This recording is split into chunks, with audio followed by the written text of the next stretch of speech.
Olá, eu sou Vitor Zanelato, sou arte educador e roteirista de quadrinhos e moro aqui na cidade de Santo André. Hoje eu estou aqui na frente do Américo Brasiliense por conta de que ele faz parte do meu processo de formação enquanto quadrinista. Então eu vou contar uma história rápida para vocês.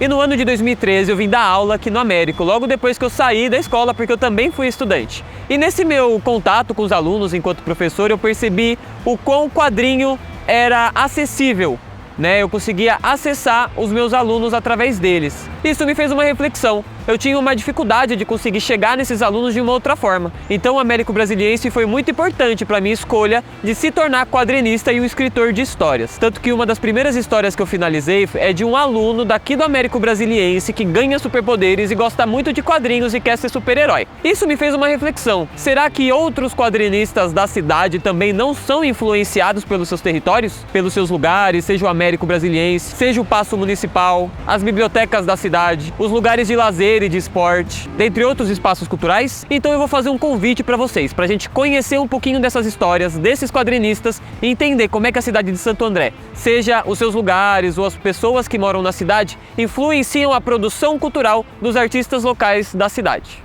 Hoje, especificamente, moro em Santo André, mas já morei em todas as cidades aí do Grande ABC, né? Praticamente. E eu sou cartunista desde a época do jornal impresso, do chumbo. Uma das experiências que eu tive, assim, de ver o meu trabalho foi num pedaço de chumbo num jornal chamado Diário Popular, que é um jornal muito popular na época, né? Em banca de jornal. Né? Eu, por exemplo, lembro do meu primeiro trabalho, foi na imprensa sindical em São Bernardo do Campo, onde eu atuei muito tempo, né, muitos anos na imprensa, né? Foi ali onde eu aprendi o que era arte, o que era questões políticas, questões sociais, como lidar com todo esse universo, né, da arte e das questões sociais e políticas, né? Eu comecei como entregador de jornal, né? Depois fui trabalhar num jornal. Eu tive a sorte de trabalhar numa banca de jornal.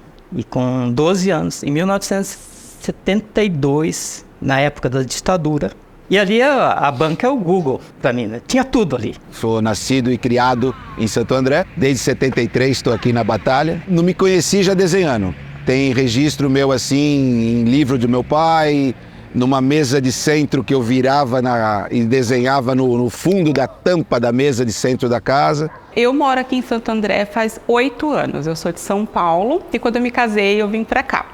A minha relação com quadrinhos, ela começou, na verdade, através de uma revista que eu tenho, chamada Mitologia Aberta, que eu criei, vai fazer 4 anos já, e é uma revista colaborativa, eletrônica, que fala só de mitologia. Eu sou quadrinista desde 2018, mas eu sou artista independente desde 2009, trabalho com tatuagem, né, desde então. Sou formado em rádio e TV e, na verdade, eu trabalho com muitas coisas, já fui fotógrafo, já fui jornalista, mas sempre também nessa área independente. Já fiz resenha de quadrinhos antes de fazer quadrinho. Sou quadrinista, nascido em São Bernardo, cresci em Santo André, hoje moro em São Caetano, então completei aí o nosso alfabeto.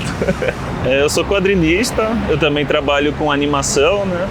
Então faço direção de arte, desenvolvimento visual para animação. E tudo que é relacionado à ilustração também acabo fazendo para livro, para jogo. Eu tenho 17 anos, sou um jovem trans não binário, sou quadrinista, artista, pintor de vez em quando. Faço quadrinhos mais ou menos amadoramente desde pequeno, mas profissionalmente comecei em 2022, se eu não me engano, por aí. 2022, 2023, nesse meio tempo aí. E em 64, o meu pai veio para o Brasil com uma vontade imensa, né, de trabalhar aqui no setor artístico, né, e tinha muitas editoras e tal. E na Argentina ele trabalhava já, mas era numa grande editora, porém ele queria abranger mais, né, então ele quis vir para cá para trabalhar na Abril, né, ele tinha essa vontade na Abril, né, editora Ática, editora Saraiva, IBEP e por aí vai. Santo André tem uma memória afetiva muito grande para mim, além de cidadã, né, munícipe, mas foi em Santo André que nós nos instalamos e a lembrança, assim, muito forte que meu pai me traz dessa cidade, porque nós sempre aos finais de semana, né, convivíamos juntos, eu, minha irmã, né, e ele sempre reservava o tempo para que a gente tivesse um lazer com ele, né?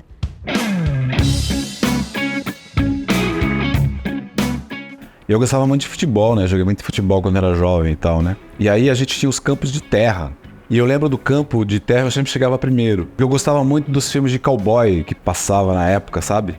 E aí, quando a gente ia jogar futebol, eu chegava antes no campo, que ele ficava todo, sabe, ficava tipo uma plataforma lisinha ali. Aí eu pegava um pedaço de madeira lá e ia arriscando ali, sabe assim, aleatoriamente, um cowboy. O primeiro contato com uma coisa gráfica, arte, digamos assim, foi nesse momento. Aí fui trabalhar numa fábrica de porcelana em Mauá, também, que foi muito interessante também, porque assim, a fábrica de porcelana era um pó que voava ali e todas as paredes ficavam brancas, cara, assim. E eu trabalhava num setor em que ficava só eu ali.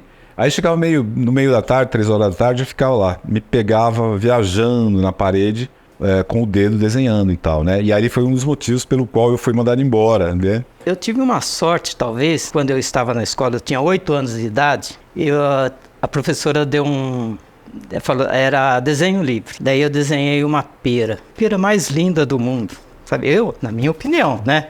Aquele traço assim, eu falei, putz, eu dava vontade de dar uma mordida nessa pera, né? E daí a professora ergueu a pera. Daí ela falou assim, tá vendo essa pera? Eu achei que ela fosse elogiar, fiquei todo feliz. Tá vendo essa pera? Ela tá voando, ela não tem uma base, não tem uma sombra, não tem um chão. Ela criticou. Eu era muito tímido, assim. Mas ali acho que nasceu o artista. Porque eu falei assim, ela não entendeu a forma da pera. Eu, criança, eu lembro disso, parece... E eu lembro com tanta força isso que parece, sabe, inventei isso. Não, mas isso está muito forte na minha memória, porque isso marcou muito. E acho que ali nasceu o artista. Porque o primeiro crítico, como diz o Gilmar, é a gente, né? Eu sou o primeiro crítico do meu trabalho. Um dia andando de skate pela cidade, nos idos de 88, acho que era, ali na Dom Pedro II, tinha uma escola, né?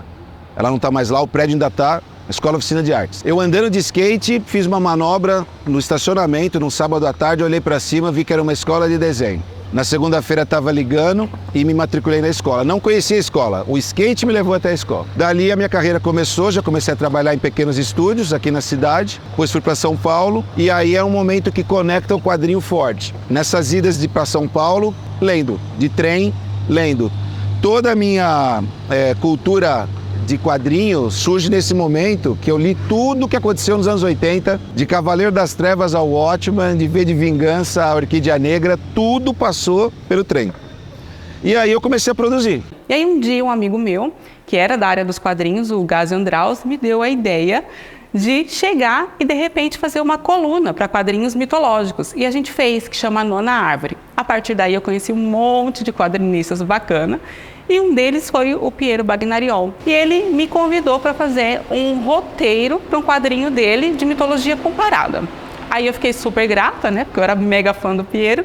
E aí nós fizemos esse quadrinho chamado Deuses da Terra, porque eu já tinha uma pesquisa de quase 10 anos das Deusas da Terra pronta. E eu usei essa pesquisa como base para esse quadrinho. Eu sempre gostei muito de quadrinhos. Sempre fui apaixonada em Luluzinha, Turma da Mônica... no caso do gibis, não é bem quadrinho, tem uma diferença, mas gibis, sempre fui apaixonado. E meu primeiro contato com quadrinhos mesmo, depois de adolescente, foi com meu padrasto, que é obcecado pela DC. Ele tem uma coleção gigante, ele deve ter roubado todos os palês escondidos.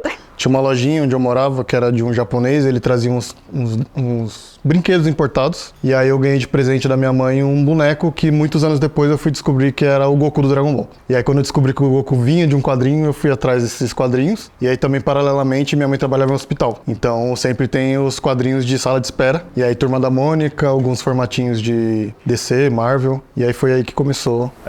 Meu pai era marceneiro. Então, lá pro fim da Pereira Barreto tinha uma loja onde ele ia comprar madeira, os insumos pros materiais dele. E lá tinha uma banca muito da hora, assim, que tinha quadrinho e livro que não chegava no meu bairro, né? Porque eu morava num bairro mais afastado, então lá chegava as coisas mais básicas. E ali, putz, chegava todo tipo de quadrinho que eu curtia, então... na minha relação com o quadrinho foi bem importante esse local, né?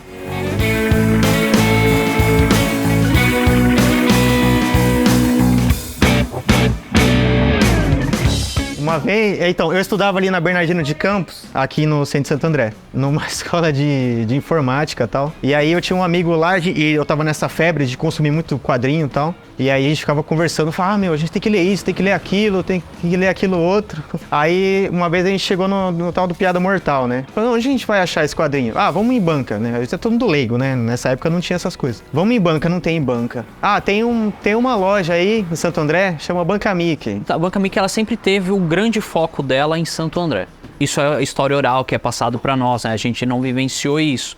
Mas temos clientes que são lá da década de 70 que conta para nós como que eles compravam na Mickey. E aí o Delcio, que era o antigo dono, ele colocava ali um quadrado ali, uma madeira e fazia negociação de compra, venda e troca de itens ali na frente da estação, né? Na frente da estação de Santo André. Aí apareceu a Banca Mickey. Eu não conhecia. Meu conhecimento era jornal, Estadão, era o dia inteiro jornal. Eu lia 4 ou 5 jornais por dia, porque o emprego assim queria que eu fizesse. E aí vem o nome Mickey justamente por causa do Mickey, né? Naquela época, dos anos 70, quase não tinha Turma da Mônica ainda, mas já era muito popular os quadrinhos da Disney e o Mickey era um dos populares da época.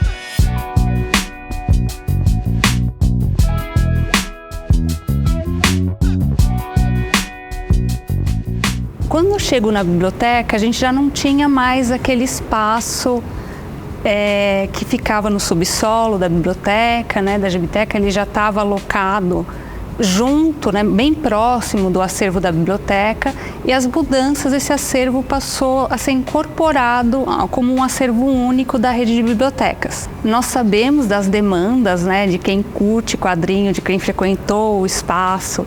Então, nesse momento, a gente até pensa, enquanto biblioteca, por não só a gerência, mas os profissionais que trabalham na rede de bibliotecas, tem intenção de trazer de volta esse espaço da biblioteca, porque a gente reconhece como um espaço muito rico.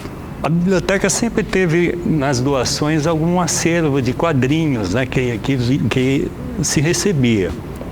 E com o passar do tempo, aquele material foi se acumulando e se pensou-se nessa possibilidade, né? Na época, a gerente de bibliotecas da época era a Gláucia, né? Convidou o Adilson, que ele tinha um conhecimento muito grande desse universo, né? E idealizaram um espaço e a ideia foi brotando, tomando corpo, né?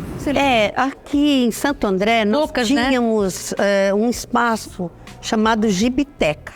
O Adilson da Gibiteca foi que deu assim a primeira abertura para meu pai entrar, né? Assim, ele montou esse projeto, ele cuidou desse espaço e ele tinha um acervo de gibis maravilhosos. Bom, a minha vivência com a Gibiteca, ela se dá quando o Adilson Ramos, que é um quadrinista amigo meu, a gente faz um curso junto no Sesc Consolação e ele trabalha, né, ligado à Secretaria da Cultura e me convidou para fazer um curso. Foi uma única oficina que durou, se eu não me engano, 4 anos. A gente foi tendo várias turmas, a cada turma tinha uma aceitação boa e me convidavam novamente. E foi nesse momento que surge esse encontro, né, de quadrinista, eu pude convidar, me deram essa liberdade de trazer pessoas para dar palestra na Gibiteca, que eles queriam que fomentasse o espaço, né? Então tinha essa simbiose de quadrinho,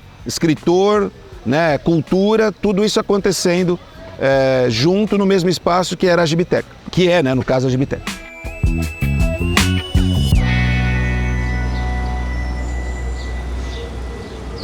Só que eu acho que o local em si que eu moro, em questão de quadrinho, não é muito que me inspira. É um lugar que eu fico feliz para desenhar, porque eu tô no meu quarto, tô na minha casa, tô num lugar confortável. Mas em São Paulo, no ABC, o lugar que me inspira, que eu chego para desenhar e fico olhando por horas, são lugares históricos. Como, por exemplo, a igreja, que eu acho a igreja linda pra caramba, pra desenhar, pra praticar. Lugares que eu gosto, além de pontos históricos, no ABC em particular, eu acho praças do ABC. As praças daqui são diferentes das de Suzano. É como se tivessem algo diferente. Então, às vezes eu gosto de só sentar em alguma praça e ficar olhando o movimento, rabiscando. Já aconteceu eu perder a hora de chegar em casa tarde por conta disso. Mas são lugares que eu gosto de desenhar e de me inspirar, porque são lugares com bastante natureza, bastante arborização. O primeiro jornal impresso que eu publiquei um desenho depois de te encontrar no Diário do ABC, que tinha aquele espaço democrático na redação do Diário do ABC, em que tinha você e vários outros ilustradores, e que eu fui lá apresentar um trabalho lá e o cara falou, vai lá na redação e se vira, apresente ideia e se publicar, paga. Até pedi pro Fernandes falar assim, Fernandes, como é que desenha o Maluf aqui? Aí ele rapidinho... Eu não lembro disso. Então eu lembro que o primeiro desenho publicado em jornal, cara, foi no jornal A Voz de Mauá. Morava lá em Mauá, né? Então tinha o jornal A Voz de Mauá, que a gente vai, né, esquece, mas vai lembrando depois aí, né? A gente sempre ia para Paranapiacaba, então eu tenho uma relação de muitos e muitos anos, aí 18 anos, né, com Paranapiacaba, que é um lugar super legal. E eu também faço dança cigana, né? E aí a minha professora começou a ser convidada para dançar em Paranapiacaba. Na verdade, isso faz uns 25 anos. Então a gente vai para lá desde sempre no Festival de Bruxos e Magos para dançar, e aquele ambiente todo místico, mágico, que eu adoro. E aí depois você começa a ocupar os espaços do município de alguma forma, né? Aqui a Praça do Carmo é uma querida minha, que é aqui pertinho de onde a gente está, né? E tem várias coisas legais que eu curto aqui, a lojinha de essência. Então essas coisas vão ficando gravadas na gente, né? Especificamente aqui de Santo André, eu gosto muito de andar assim pelas ruas e ver a arquitetura e ver o que eu posso usar também como plano de fundo para minhas histórias, mas o que eu mais escrevo são sobre pessoas. Então, é aquele fato, tipo, falo que eu não sou fofoqueiro, mas sou, né? Porque eu tô sempre prestando atenção na vida dos outros. E isso normalmente eu trago para minhas histórias. E também a gente gosta, eu e minha parceira, de ir nos sebos que tem na cidade, em restaurantes, lugares culturais, às vezes em alguns lugares que ela fica falando, nossa, isso aqui é patrimônio de Santo André, você tem que conhecer. Obviamente, onde as pessoas estão refletem muito no que elas são também. Então é legal você prestar atenção assim, à sua volta e nas pessoas, na vizinhança, né? E aí eu escolhi, no quadrinho, tem algumas cenas que são escolares, então eu coloco algumas partes aqui da Etna, agora é Tech, na época é Et. E também tem uma cena com a personagem andando de skate aqui bem embaixo de onde a gente está gravando. E aí eu faço uma panorâmica assim, mostrando bem aqui uma parte da avenida, né? E era uma loja de música, tinha ensaio também, né? E aí infelizmente acabou fechando, acho que isso nos anos 2000 fechou. Mas eu quis homenagear e coloquei no quadrinho como mãe da banda. Acho que aqui foi bem emblemático para mim, né? E eu só fui me tocar disso quando você me convidou para o documentário, né? Aí eu comecei a pensar minha relação com a cidade, assim, que até então não... Mesmo fazendo essas referências conscientemente, eu não tinha me tocado do quanto tinha me impactado e o quanto estava presente até hoje, assim, para mim, né? Ainda na Gibiteca, a gente conseguiu fazer uma reunião de poder explorar a produção andreense, que acho que isso era importante. Então, muitos artistas tinham espaço para publicar o material e mesmo que não era impresso, a gente conseguia fazer exposições. Então, aconteciam exposições na Gibiteca, com a produção local, e também a gente chegou até a ocupar o Salão Nobre da Prefeitura, que foi assim, eu acho que o ápice. Ficou 40 dias uma exposição com artes, fanzine, produção das oficinas, né? Tanto a minha como do Alex Borges, que também era outro artista, arte educador, mostrando a produção local, né? Com também de criança a idoso. Tinha acontecido um caso na minha oficina que a avó levava o neto e depois ela gostou daquela coisa e fez a oficina e produziu e expôs junto. Então a avó e o neto na mesma exposição. Isso não tem preço. Então, a gente sempre acredita que a gente tem que fornecer cursos de variadas temáticas dentro da literatura para abarcar as necessidades e desenvolvimento das pessoas mesmo. Então, é importante esse tipo de ação até para desmistificar, porque se você faz atividade com professores, de como trabalhar esse instrumento, você amplia a capacidade de trabalho deles também em sala de aula, né? Porque é o que eu sempre digo, quando chega alguém no balcão, principalmente um adolescente que fala, eu não gosto de ler, mas eu vim buscar o livro porque o professor mandou. Eu costumo falar que ele ainda não descobriu o que ele gosta de ler. E pode ser justamente através do quadrinho que ele chegue a esse objetivo, né? De se tornar um leitor.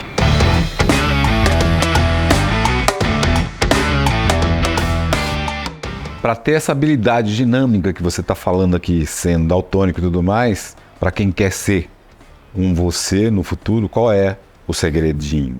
Eu acho que é o calo no dedo. É você desenhar o tempo todo.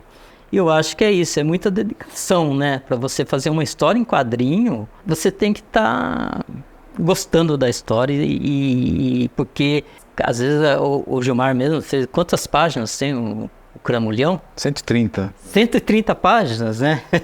Você faz quanto? Uma página por dia? Nem lembro. Foi um grande desafio, porque quem é formado, por exemplo, em jornal diário, você tem que desenhar rápido, né? E prática bem diferente.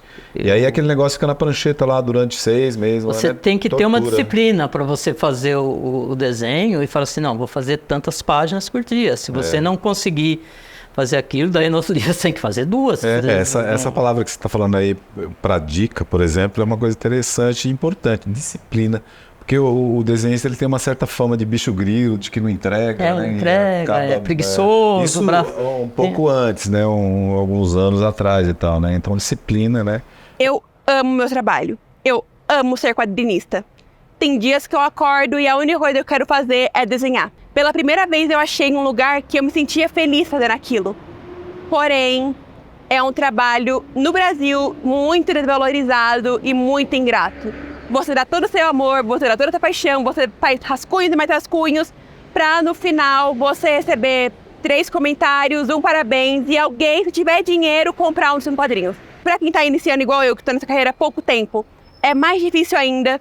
Se você tem um público nichado, é mais difícil ainda, mas é um trabalho que eu amo. É uma coisa que eu acordo de manhã pensando no roteiro que eu vou escrever à noite e vou dormir desenhando o que eu vou postar amanhã e acordo já pensando no próximo roteiro porque é algo que eu amo, é o que eu gosto. Então acho que quadrinho, além de você fazer quadrinho, você tem que ler muito quadrinho. E você tem que entender, você tem que conhecer e às vezes você não gosta de um certo gênero, mas é bom você estudar aquele gênero porque às vezes o autor ali daquele gênero também tem outras bagagens que ele gosta tanto quanto você. E às vezes ele tá ali às vezes ele tá fazendo um super-herói, mas o que ele tá falando ali com o super-herói é sobre preconceito e sobre muita outra coisa. Eu acho que antes de você querer ser quadrinista, eu acho que você tem que entender um pouco sobre o quadrinho. Você tem que entender como qualquer arte no Brasil é subvalorizado. Não tem o valor popular que deveria ter, que já teve, na verdade, né? Anos 80 e tudo, o quadrinho era febre. A gente não sabe em que momento essa ruptura aí aconteceu, que deu uma bagunçada na mente popular aí. Acho que como qualquer arte no Brasil, assim, tem os seus prós e contras. Eu acredito que ir em comic shops e visitar locais de encontros de quadrinhos, discussões de quadrinhos, acho que é super importante. Até mesmo, acho que mais do que a sua habilidade como desenhista ou roteirista, acho que você tem que entender as pessoas à sua volta e a comunidade dos quadrinhos à sua volta e por que eles fazem quadrinho. E sim, quadrinho é política e tudo é política e não adianta você querer disfarçar que não é. Então, acho que é legal você estar envolvido com o movimento que você pertence. Então, acho que você tem que ter o que dizer, ter a sua identidade, saber o público que você pode ter ou não ter, saber que você pode chorar todos os dias, saber que você pode ter alegrias também. A gente não pensa que tem um artista por trás, por tudo. Seu sapato é um artista que desenha um copo, um vidro de perfume, uma embalagem, a roupa, tudo é um artista, né? E você não pensa isso. Quando eu ia para o serviço, parecia que eu ia para a gráfica, assim, parecia que eu ia para um corredor da morte, assim, né? Porque se você está feliz com o que você faz, quem vai ver a arte também fica feliz. Se você sofreu, quem vai apreciar também sofre. Eu acho que para quem está assistindo esse documentário e quer ser quadrinista, quer produzir, você vai ter muito a ganhar também. É muito bom chegar em um evento e vir uma pessoa que eu nunca vi e falar: nossa, eu li o seu quadrinho, eu gostei muito dele, eu achei isso. Isso é muito bom, sabe? Você percebe que essa sua produção, em meio a essa dificuldade toda que eu estou falando, ela está sendo vista, ela está sendo lida, né? As ideias que você coloca no papel junto com a tinta, elas estão chegando nessas pessoas, né? E o que eu mais quero é que as minhas histórias cheguem para os moradores da cidade, né? Cheguem para os moradores de Santo André, mas cheguem para os moradores de toda a região do ABC Paulista. E eu acho que é isso que torna todas essas dificuldades algo que vale a pena, né? Acho que é por isso que não apenas eu, mas todos os quadrinistas, as quadrinistas, né, de todo o Brasil continuam produzindo história por causa disso, né? Porque nós não somos as únicas pessoas a relatar, né, a contar uma história. Muitas das nossas histórias são produzidas através das experiências das pessoas que nós conhecemos, né, das pessoas que a gente estudou junto, trabalhou, dos nossos familiares. Então entregar isso é muito bom, né? Entregar essa produção que ela é muito singular, né? Ela é muito única. Para você ser um profissional desta área, você tem que ter essa habilidade, ou pelo menos tentar essa habilidade múltipla em vários campos. Por exemplo, o Fernandes na escultura já cria essa habilidade, na caricatura, na ilustração do traço infantil, que é muito diferente de um traço de ilustração mais pesado, de um São linguagens diferentes, né? Linguagens diferentes. Então, você buscar esse dinamismo gráfico, né? A gente tem hoje, por exemplo, que as pessoas nascem quase prontas para o mercado editorial. É incrível, é impressionante. Você já nasce pronto com aquela tablet, coisa que a gente não conseguiu. Fernandes, por exemplo, desenha com mouse ainda, né? O digital dele é o mouse, é impressionante, né? E tem esse resultado que vocês veem aí. Agora tem a tablet, tem o papel. Não deixar nunca de experimentar o papel, de jogar a tinta no papel, que é a base de depois ir para o digital, enfim. Eu nunca estou contente com o que eu faço, porque eu sei onde eu sofri, onde eu tenho que melhorar, e todo desenho que eu faço, que já fiz muitos, né, diariamente, eu sempre estou aprendendo. Eu acho que eu quero aprender em cada desenho que eu faço, eu procuro aprender em cada trabalho, né? E é um exercício constante, né? É um trabalho que não tem fim, né? Eu acho que o artista ele tem que estar incomodado, ele tem que estar sempre procurando. Eu vejo assim Santo André apoiando grafite, que eu acho maravilhoso, é uma outra linguagem. Oficinas, né? Mais oficinas, né? Então eu acho que Santo André ele tem tudo para engajar a cultura, sabe? Isso é importante e eu acredito muito nisso também. É um direcionamento para o desenvolvimento do cidadão, né? Porque ele pode trabalhar culturas, respeitar o outro, ter empatia. Então, olha, não dá nem para... Porque às vezes uma criança não consegue se comunicar de uma forma, mas ela se comunica de outra, entendeu? Não é só o verbal, né? Às vezes uma criança sabe desenhar muito bem, ela tem esse dom, e isso é uma ferramenta para que ela desenvolva outras coisas. Então, mesmo que seja na parte digital, que não seja, né, como minha irmã falou, analógica, mas eu acho que a gente tem que dar oportunidade para todas essas atividades, né? Hoje, tendo oficinas, tendo cursos, workshops e mais informações, vai desenvolver essa parte, né, de dom, de conseguir fazer o que quer, né? E descobrir também. E não precisa ter tanto dinheiro, porque hoje em dia tudo visa dinheiro e não é bem assim, né? Porque às vezes um dom, ele vale muito mais, né? Se você dá uma oportunidade para uma criança que tem um dom, né? Outra coisa legal que eu adorei foi a lei de incentivo, que além dela ajudar a gente a publicar, né, o quadrinho saiu pelo PROAC, ela também traz uma segurança na forma organizada como você vai fazer o projeto. Então, prazo tem que estar certinho, cronograma, orçamento, tudo dentro dos parâmetros legais. Eu acho que isso ajuda também qualquer profissional da área da arte, da cultura, a se organizar melhor. Então, como a gente conseguiu o 3º lugar no PROAC, eu fiquei feliz por isso e fiquei feliz também que a cultura consegue ser valorizada através desses caminhos. E eu gostaria que mais quadrinistas tivessem acesso a essa lei de fomento. Muita gente acha que não vai conseguir entregar projeto, que não vai poder participar, e principalmente os quadrinistas de municípios menores, como Santo André, que é menor que São Paulo. Eles aproveitarem essas oportunidades para concorrerem. Tenta, gente, né? Eu acho que isso é uma coisa legal, tentar ir atrás daquilo que é realizar um sonho, no final das contas. Publicar um quadrinho é realizar um sonho.